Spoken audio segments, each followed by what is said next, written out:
Assalamu alaikum. My name is Halima Hajat. I work in holistic health here in Blackburn. You're here on Health Podcast brought to you by UCTV, and it's sponsored by AUDLEY Late Night Pharmacy in Blackburn. And today I want to talk a little bit about what we can do about StrepA. Now, a lot of kids are really getting unwell. There have been kids that have, passed away. And so we have to really get to a point where we are prepared in our bodies, and we are helping the kids to prepare as well, so that whatever comes our way, we have the ability to deal with it and be able to kind of, support ourselves in that process. And I think it's really important to recognize that we can't always live in that fear and stop trying to get ourselves ill and stop catching bugs. That isn't going to happen. It's not realistic.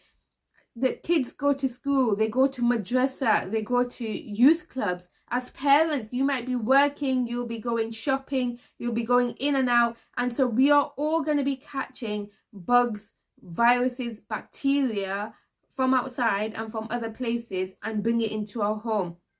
It is just the natural state of things, right? And this is the winter season, which means this is prime time for this stuff to happen. And so we can't just live in that fear and try and stop ourselves from catching anything, all the time. Because what's happening is that we're not then giving our bodies to evolve. Viruses, bacteria, all of these things are evolving and changing all the time. And that is why there's always a new booster or a new vaccine or a new something to help conquer the new strains. Similarly, we in ourselves, in our bodies, we need to evolve. Our bodies need to be able to change and, be able to fight off whatever's out there. And so we have to be able to take in germs so that our bodies can build up an immune system and then better prepare itself going forward. So sometimes, whilst, protecting yourself is going to benefit those people who are really vulnerable, that is not kind of the state of things, especially in kids. Kids have way better immune systems than adults do, right? For them to kind of get unwell at this point is really good for them to actually build that immunity. They have to build that immunity, right? But here's the thing.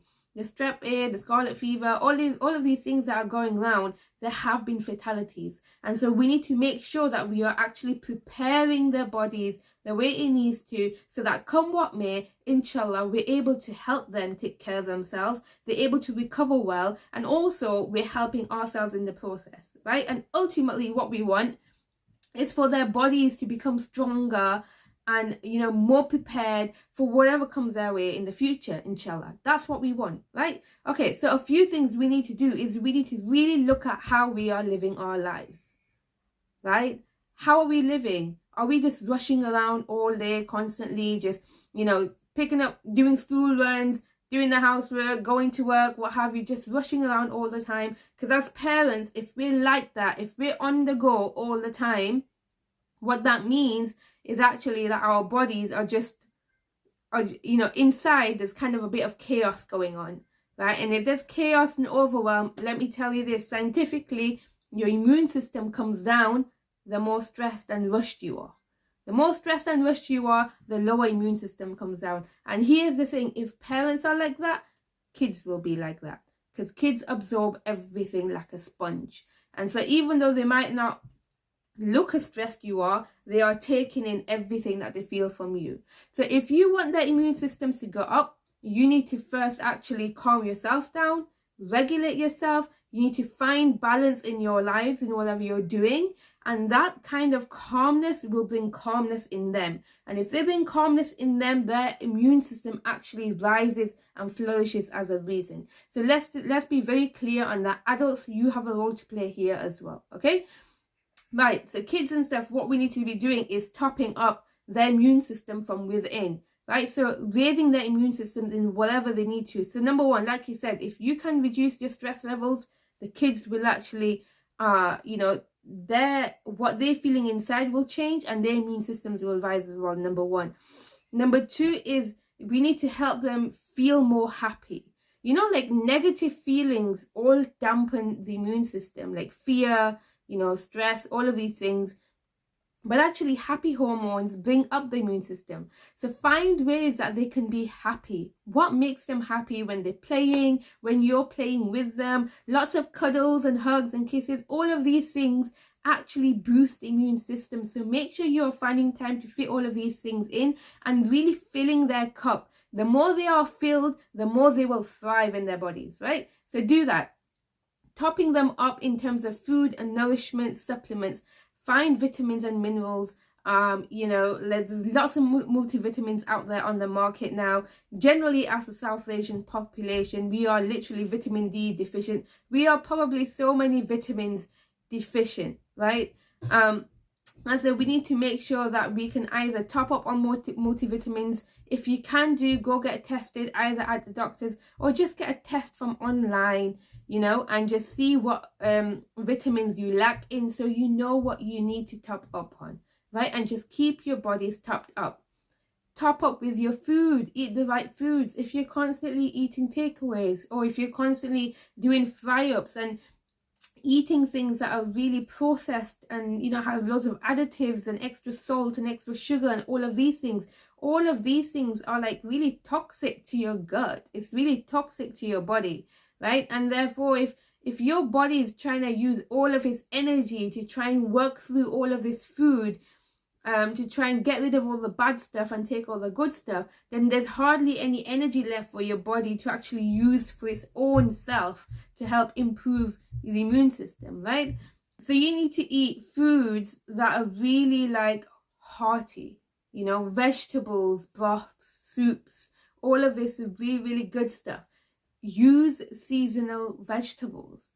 Every season has fruits or veggies that only come in that time, right? So summers is more berries and stuff like that. Autumn, you have your pumpkins and your squashes and everything's all orange.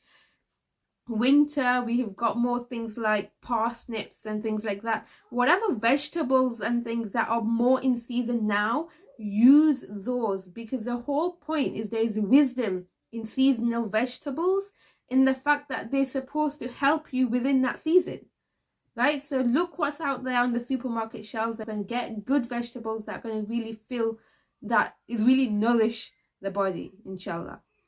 Okay, so really looking at what foods are being eaten, because your foods are going to directly impact the immune system, and so if you can improve those things, then your immune system can actually improve as well, right? Sleep is really, really important. Of course, kids are at school, which means that they're waking up at a certain time, they're going to sleep at a certain time. Try and get to bed as early as you can. Try and let them sleep in as much as they can, right? Sleep is when your body goes into healing mode. So every bug they have caught during the day, during that sleep time is what's going to help them, repair and restore and replenish. So that's the time where they're going to fight most of it off, and they need that sleep as much as possible. So on the weekends, let them lie in and get that sleep, right? It's really, really important. Let them lie in and get that sleep. It's also why when kids do get ill, they will knock out. They're going to be extra lethargic. They're going to be sleeping, because that's what the body needs in order to try and get better. It's trying to fight it. And so the body needs to be sleeping so that inside it can do its work, right? So sleep is so important when it comes to getting better, right? Regulating temperature. So we know to always check temperature. If you don't have a thermometer, usually the manual way of doing it is putting your hand to the back of the head and just kind of testing it out, right? Feeling like, are they warm, are they hot to touch, right?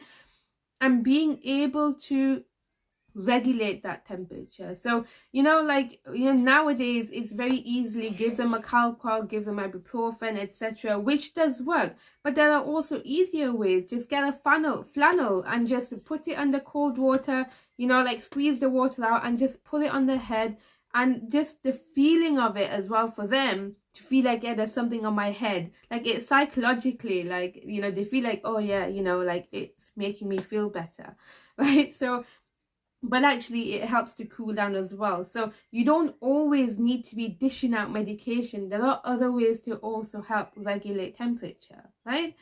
What else is there? Water. We don't drink enough water. Our bodies, most of our bodies is simply water, right? Every organ there's water in every organ. There's water in the skin, there's water in the brain, there's water everywhere, there's water in the blood. There's literally water everywhere in our bodies, but we're not replenishing enough. We're not drinking enough water. And if we don't drink enough water, do you know what that's like? It's like walking around with your phone that's on battery low. That's what it's like. When you don't drink enough water, your battery is low in your body. Your body battery is low, it's on red.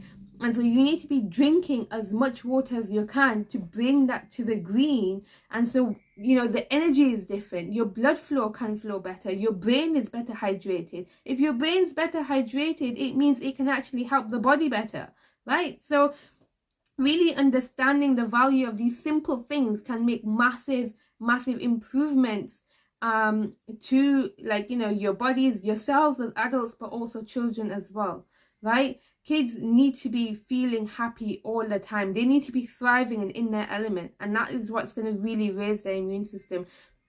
Give them hugs and cuddles and whatever you can that's going to help fill their cup, because those kind of hormones that come as a result of when you're giving those hugs and things like that and telling them I love you, I love you, I love you, you know, all of those things, what it does to their brain, it releases happy hormones, right? And those happy hormones then actually help their body to elevate. And so that's so profound for their immune system, right? And so little things like this props them up, right? And so that's what we want to do. We want to keep the kids propped up, even yourselves propped up.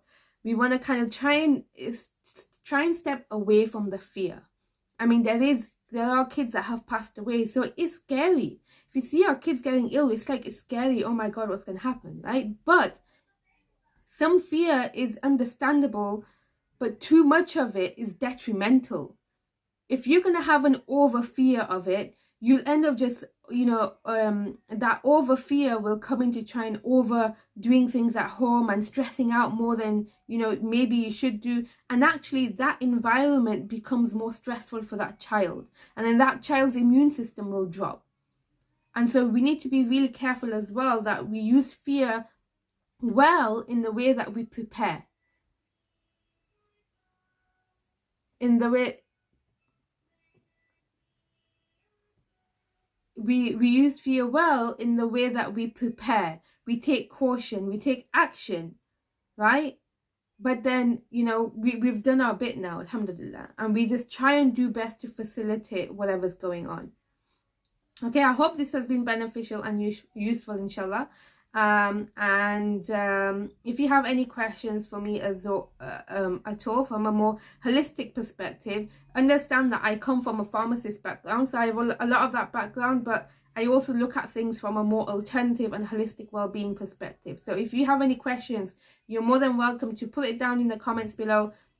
You're more than welcome to reach out to me anytime. My email is hello@halimahajat.com, which is my name. And I have a website, halimahajat.com as well. And a lot of the work that I do is around working through illness, chronic diseases and well-being, and working to improve that person's health holistically, inshallah. So if you need me, you know where I am. Jazakallah for listening. And I'll see you on the next episode, inshallah. This is the Health Podcast brought to you by UCTV, and it's sponsored by AUDLEY Late Night Pharmacy. Take care. Assalamu alaikum.